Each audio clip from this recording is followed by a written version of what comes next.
Could there be peace in a wrong world where everything is put to right? Could there be peace in a wrong world where everything is put to right, is put to right? The gun, the sword, the bomb, the rope, the knife becomes the plow, the hammer, and the binds. The gun, the sword, the bomb, the rope, the knife becomes the plow, the hammer, and the binds.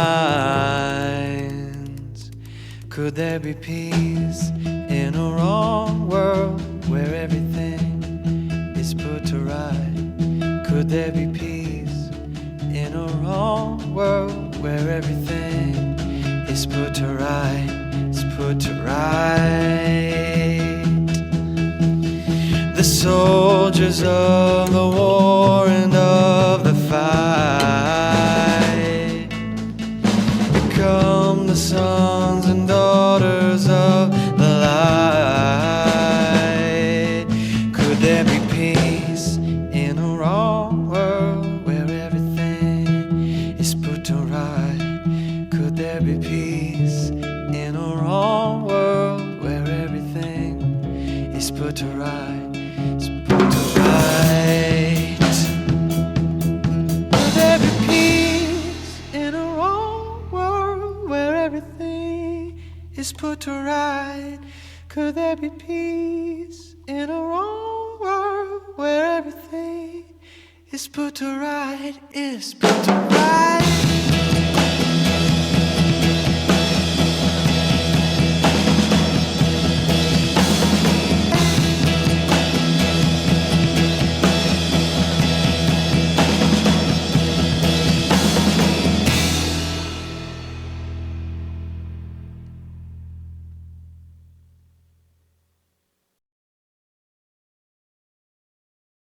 Good to see all of you here today. Welcome to our humble abode, and hello to all of you on Zoom. It's good to see all of you. It's amazing. Every time I look at the date and another day passes, it's incredible to think that this year is almost over. But I get more excited because Christmas is coming. And this really is one of my favorite times of the year. I like how before Easter, there's just a long lead up to the celebration of Easter. And then, of course, before Christmas, there is Advent as we get to look deeper into what it means to have God with us, to love the universe, the cosmos, the world so much that He came down and became a part of us and became a part of it. And we celebrate the birth of Jesus. And today we're talking about peace.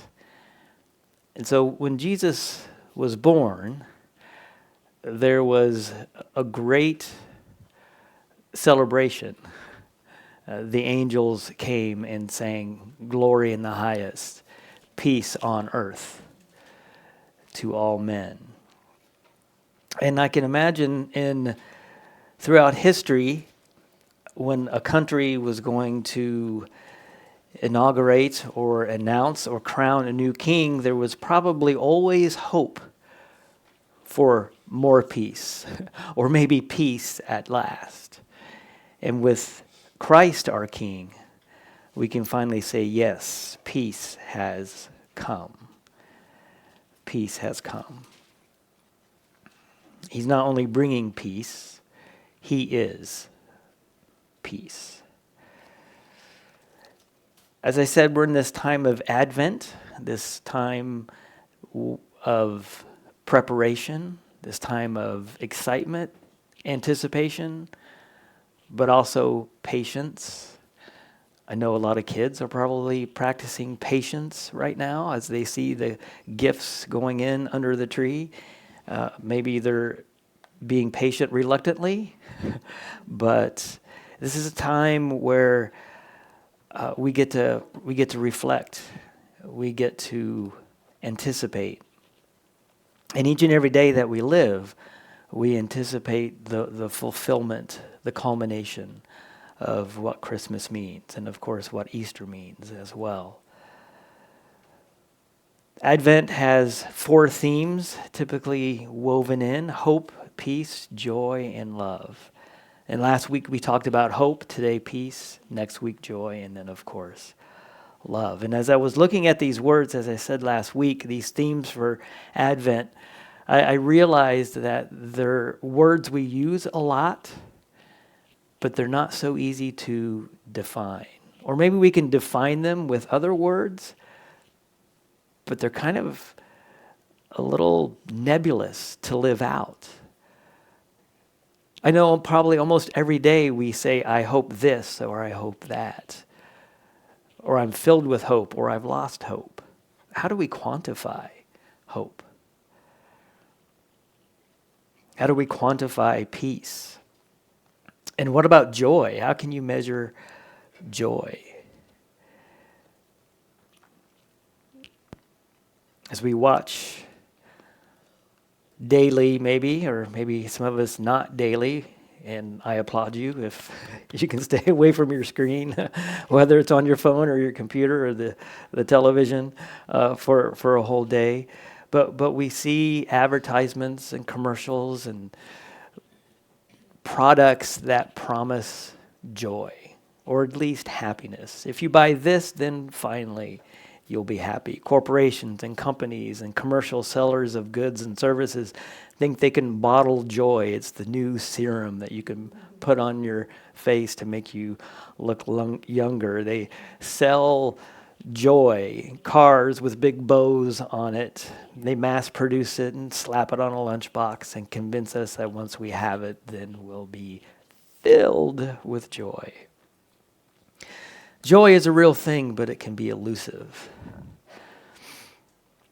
What once brought us joy can break down on the side of the road, and it costs a lot of money to fix it.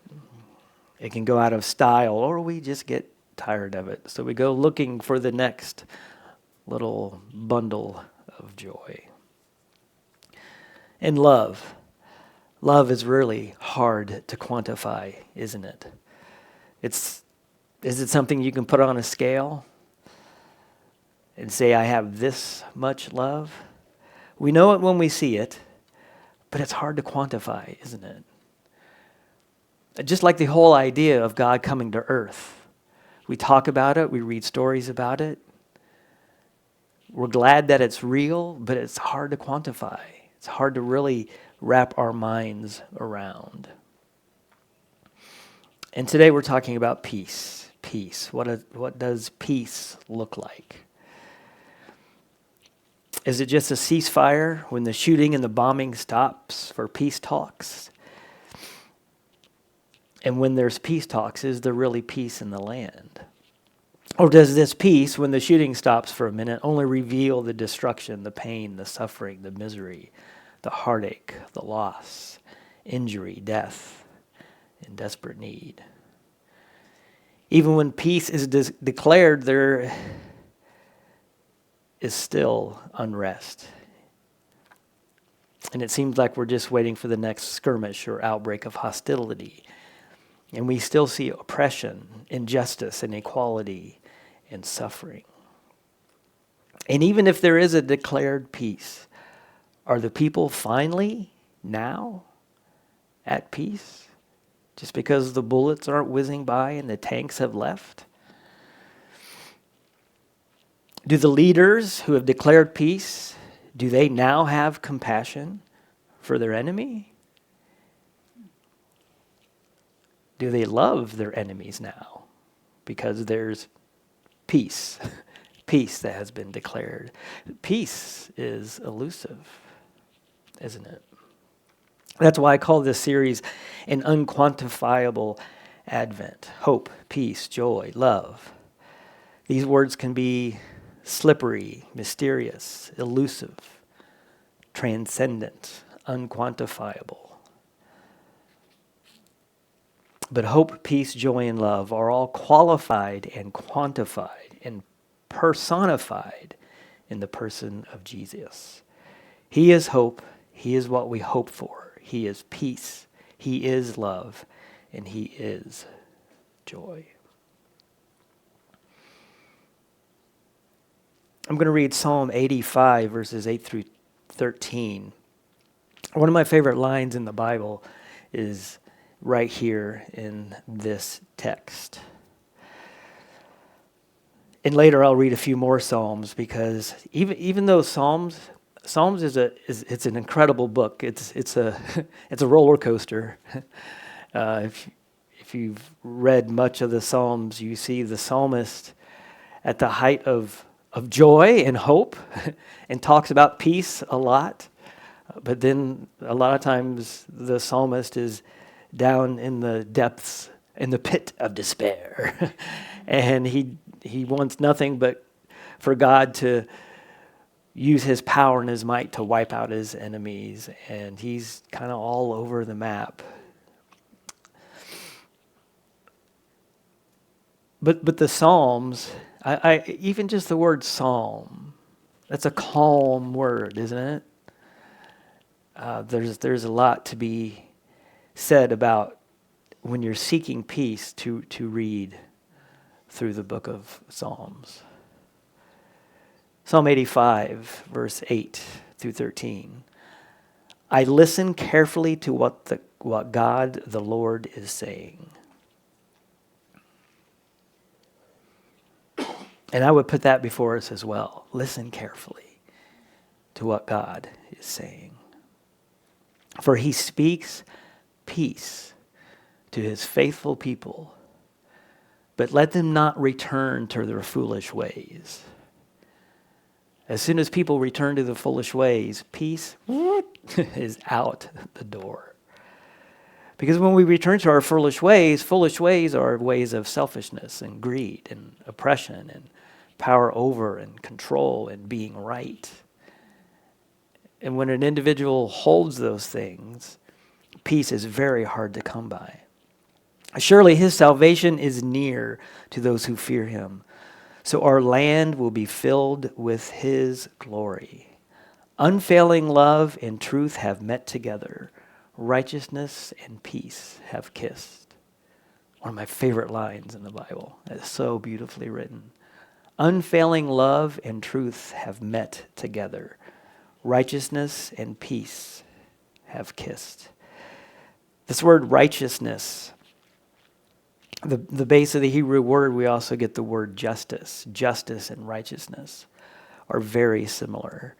And so often, justice has to happen and come into being and be played out for peace to exist.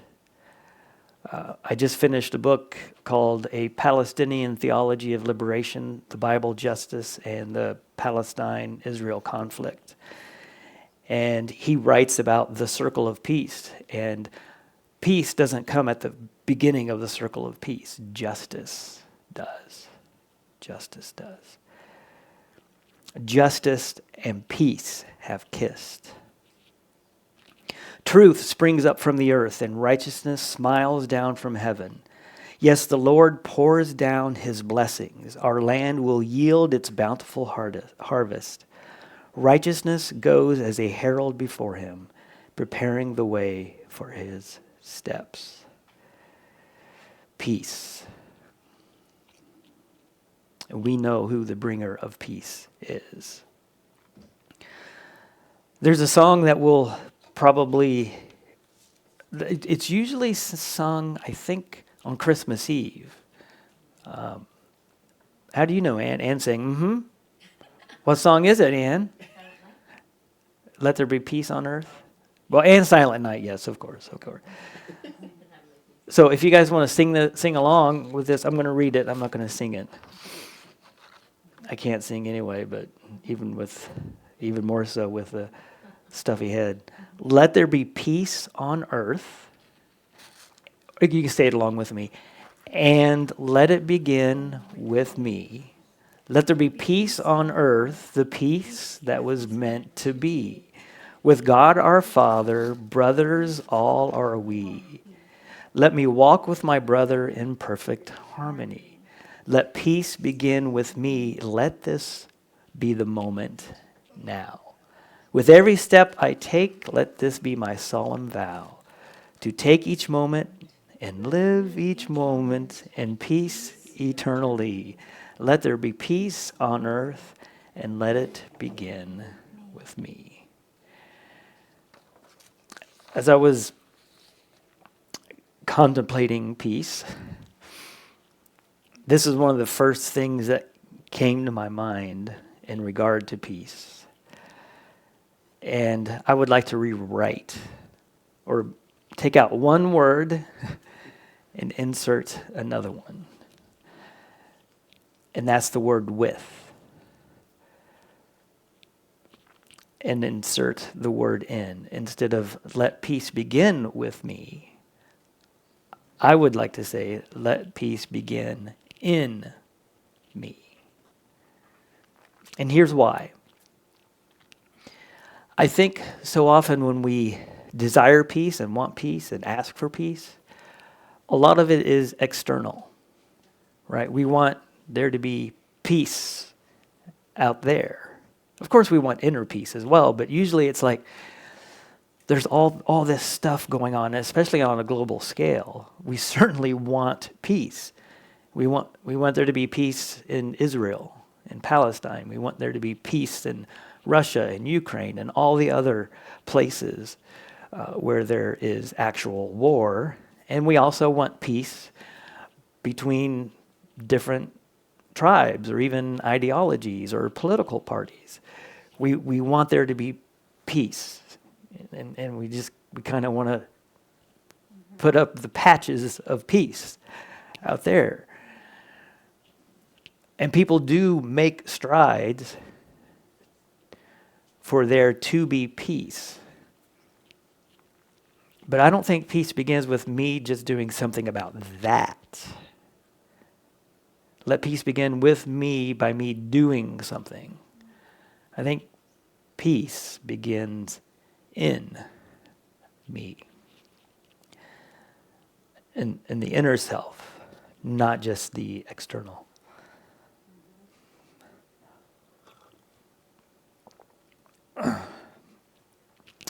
When I was growing up, we did not live in a peaceful household. And you may not have either. You may have had moments of peace or seasons of peace. But it wasn't a peaceful household. I remember one night we had a 2-story farmhouse in Huber Heights, Ohio, just north of Dayton. And it was kind of not really way out in the sticks, but there was a lot of farmland around. It's a big old rickety, creaky, cold farmhouse.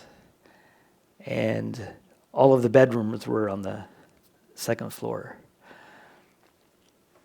And my brothers and I shared a room. It was a big room. It was probably as big as all of this put together. Really, really big room. And we were all in the same bedroom. I don't know if we were sleeping, but we heard a commotion downstairs, and my dad was an alcoholic when I was growing up. And sometimes there are cheerful drunks and funny drunks and sleepy drunks, but my dad was an angry drunk. And it was sounding really, really bad downstairs. And I thought I had heard my dad hit my mom. I'm not sure because it was out of our sight. But all three of us boys, we must have been young teenagers, or maybe 10 or 11 or 12 years old. And we all kind of jumped up together, and we all three of us agreed we might have to go downstairs and take down Dad. I don't know if we could. That didn't matter. But soon after that, my mom came upstairs, and she told all 5 of us kids, there were 5 of us, were leaving. And we left that night. We were away from our dad, who was the peace breaker. But because we were away from him, did that really make peace? No. We were still afraid, because we knew we would eventually have to go back. It wasn't until my dad decided it would be best to stop drinking, which he did, thankfully. I was sober for many, many, many years, and we were able to patch up our relationship before he died. But even just being removed from an unpeaceful situation didn't mean that us kids were at peace. What makes for peace? My dad's decision to become at peace with himself, because he wasn't at peace with himself, right? And he used alcohol as a way to escape the shame, the guilt, the anger, whatever it was, whatever his demons he was fighting. He used alcohol to escape from that. And it wasn't until he decided to make an inner change that peace could even be possible. Sometimes we can even use phrases like, I need some peace and quiet. But even in the most empty, quiet house, if you're sitting there alone, just because it's quiet, does it mean there's peace? Sometimes we even say, can I even get a moment's peace? You can be a very peaceful person with a whole lot of stuff going on around you. I'm going to read some quotes, and quite a number of them. Most of them are short, but from some of the greatest literary and educated minds of history about peace.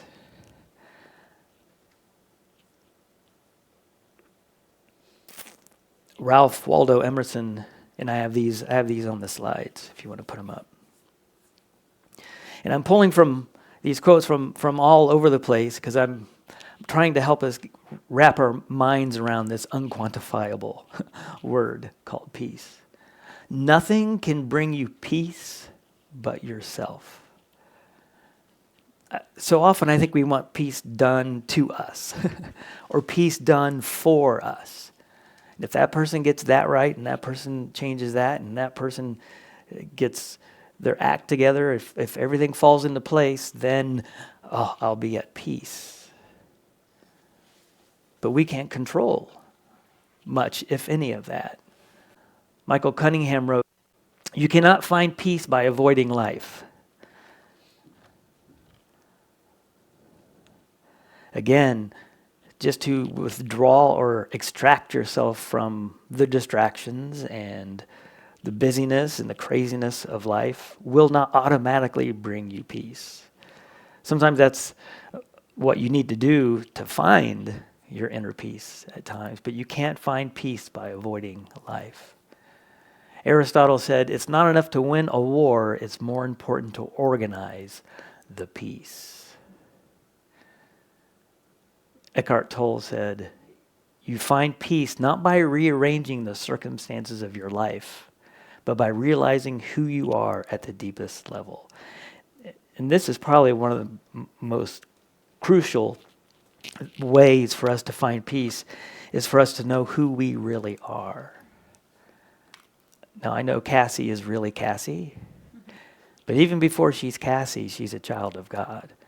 And when we realize that we are in Christ, who is peace, and we are loved by him, that's the seedbed, that's the soil, that's the womb, the matrix that our peace can be blossoming out of. You find peace not by rearranging the circumstances of your life, although maybe some of the circumstances of your life needs to be rearranged, but that isn't going to bring peace by itself.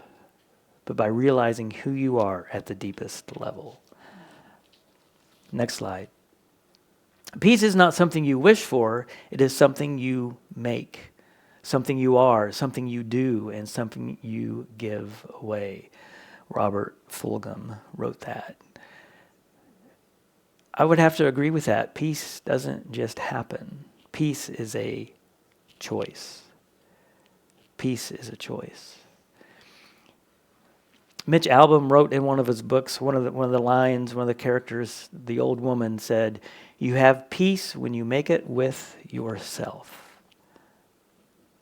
You have peace when you make it with yourself. And Siddhartha Gautama said, "Peace comes from within. Do not seek it without." Now, of course, we seek peace, but it starts from within. We find it from the inside and it flows out. Next. World peace must develop from inner peace. Dalai Lama said this. Peace is not just mere absence of violence. Peace is, I think, the manifestation of human compassion. And Albert Schweitzer said this in regard to this word compassion. Until he extends the circle of his compassion to all living things, man will not himself find peace.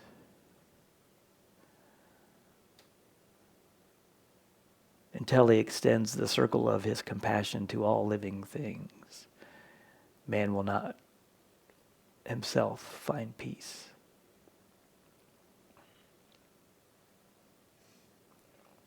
Like if we reserve our love or our acceptance for only certain groups of people,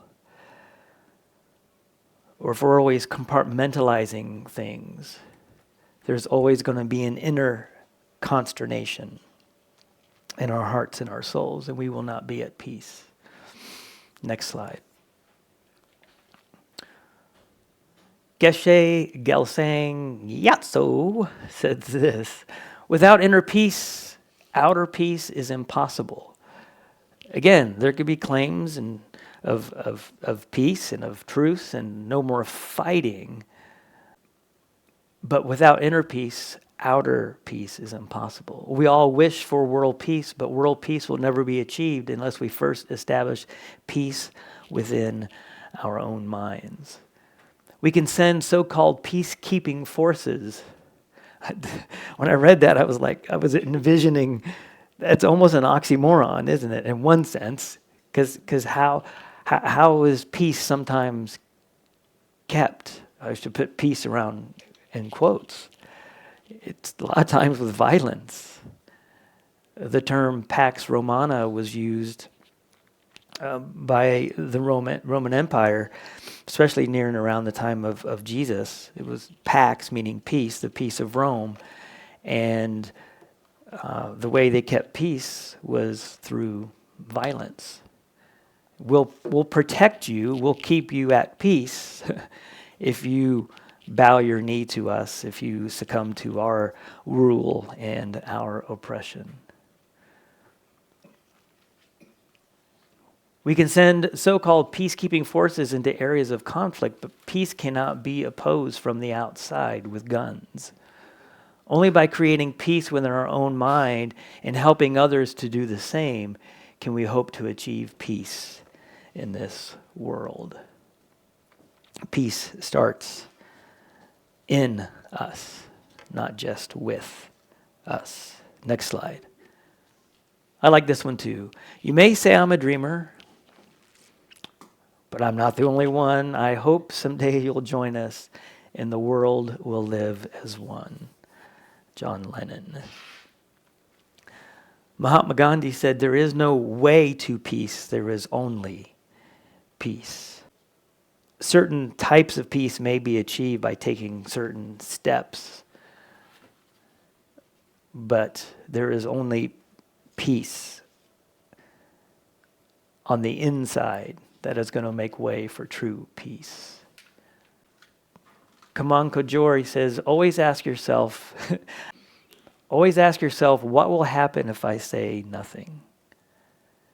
I find myself a lot nowadays, if somebody says something I disagree with, by checking myself before I say something. Because I think we all can quickly play out in our mind what would happen if I say what I want to say. And if it doesn't end up good, then guess what? Don't say it. So I guess there are steps to peace. Sometimes there is a way to peace.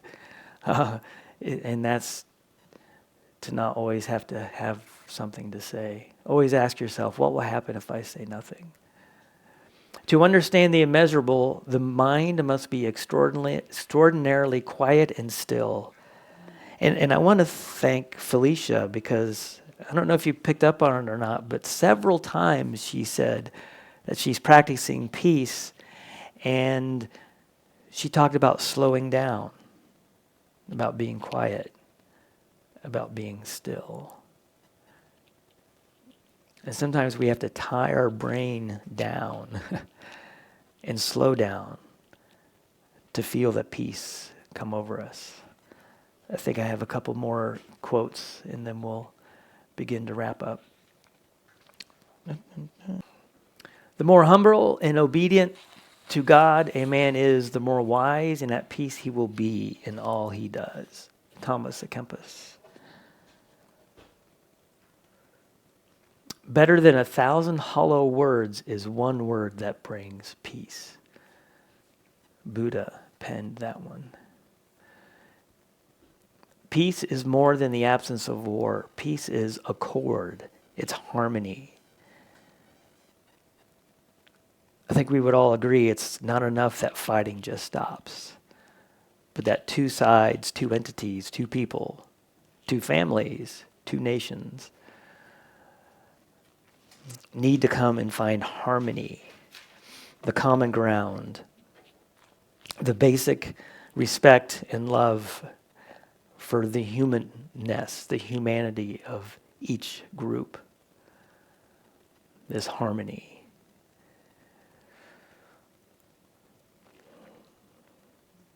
Mahatma Gandhi said, "An eye for an eye will only make the whole world blind."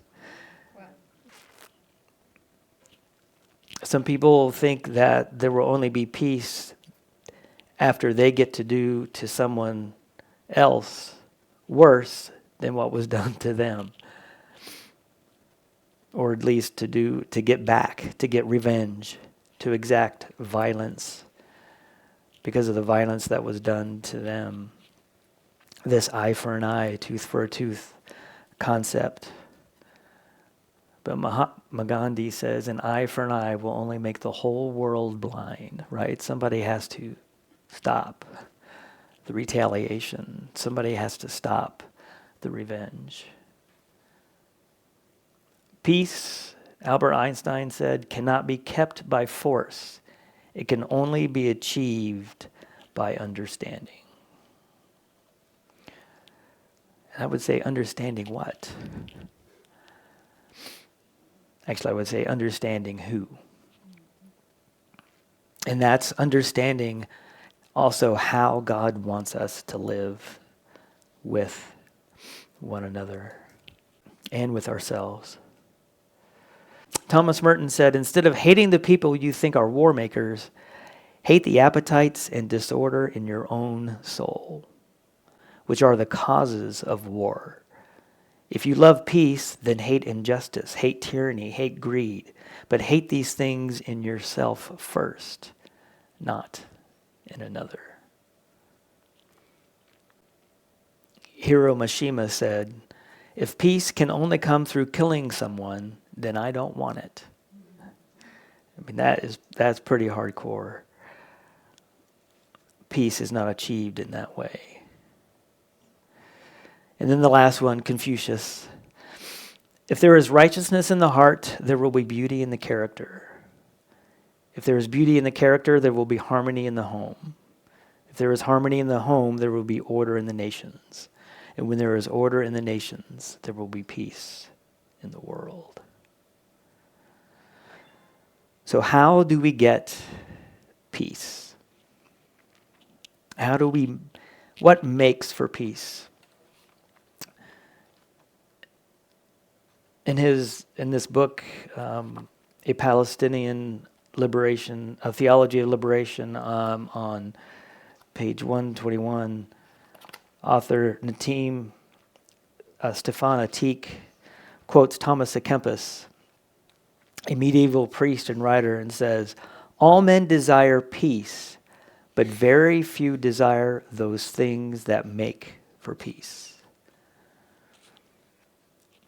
And one of the things that makes for peace is a change in us.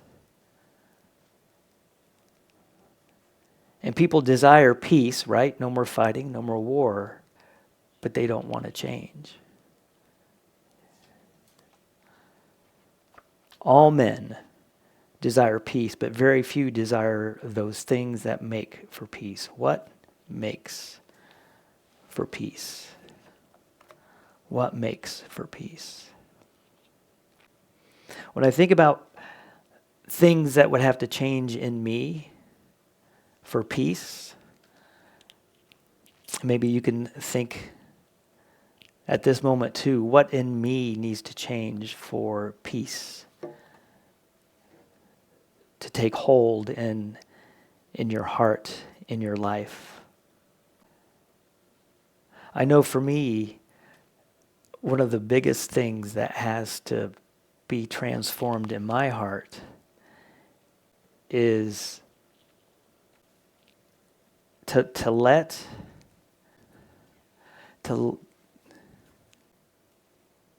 I don't even know if I can put it in words.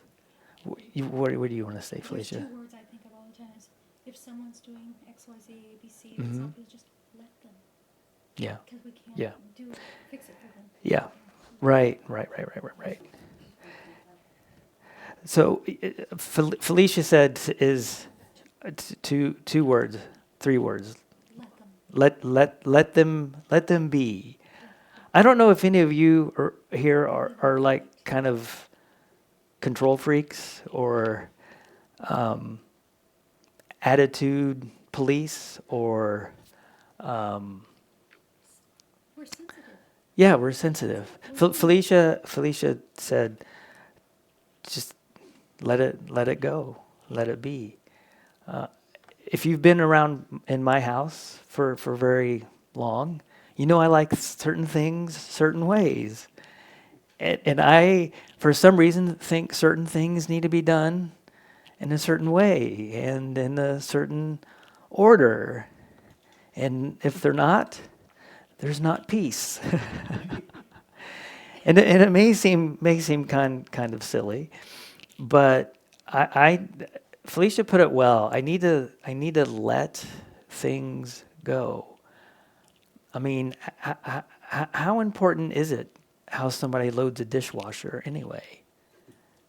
Or how important is it? You can fill in the blanks.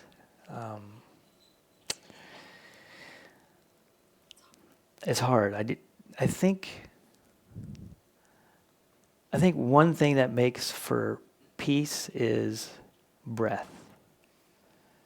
Is to take a deep breath, to be still, and let whatever consternation, frustration, maybe even anger, just to let it pass. Because almost behind every frustration or consternation typically is a person. And people are made in the image of God, and we're all God's beloved children. And when we can take that step back, when we can take that deep breath, and allow the Spirit, allow Jesus to love that person and to love you, then that beginning of peace within is able to manifest itself. As I said, as I read the Psalms, there's this slowing down. There's this resting. There's this stillness. Now, sometimes we find ourselves behind schedule and there's always so much to do. We are running around a bit. So I'm not even so much talking about slowing down even so much your pace of life, although I bet most of us wish we could slow down the pace of life. I think it's the pace at which sometimes I think we get so far ahead of ourselves that we're not able to be at peace. So let me just read a couple of Psalms as we close that will help us get in this rhythm of slowness, this stillness. Psalm 4:8. In peace I will lie down and sleep. For you alone, O Lord, keep me safe.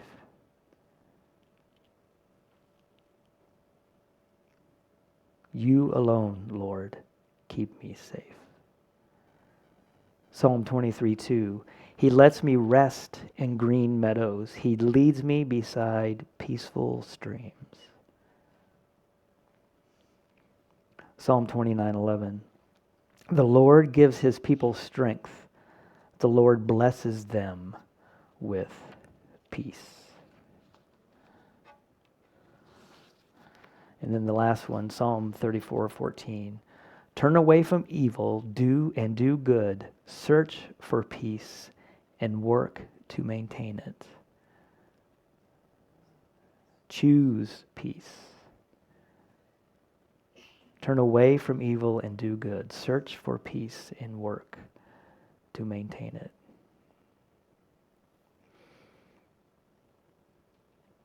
Another one of my favorite lines in the Bible is found in John 14:27.